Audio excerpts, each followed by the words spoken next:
काही पेशंटमध्ये फायब्रॉइड ही कंडिशन असते।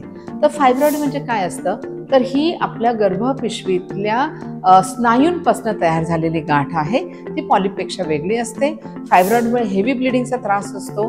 केवळ वंध्यत्वाचेच पेशंट नाही, तर इवन काही स्त्रियांना 40 नंतर पण ब्लिडिंगचा त्रास, खूप पोटामध्ये दुखणं हे फायब्रॉइडमुळे होऊ शकतं।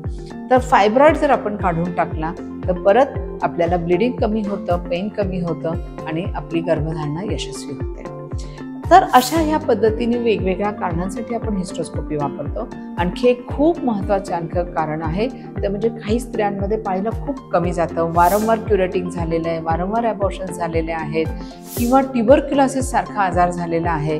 यामध्ये काय होतं की गर्भपिशवीचा आतला जो पडदा आहे हा पडदा एकमेकाला चिटकून जातो, तो पांढरा होतो, त्याच्यातल्या ग्रंथी ज्या आहेत ह्या ग्रंथी सगळ्या सुकून जातात आणि त्यामुळे नैसर्गिकरित्या जो आपला पडदा वाढायला पाहिजे, आपल्याला बेस्ट पडदा आपण कधी म्हणतो जेव्हा ह्या पडद्याची जाडी आहे ही 9 ते 11 मिलीमीटर पर्यंत जाते, तेव्हा त्याला आपण म्हणतो हा बेस्ट पडदा आहे।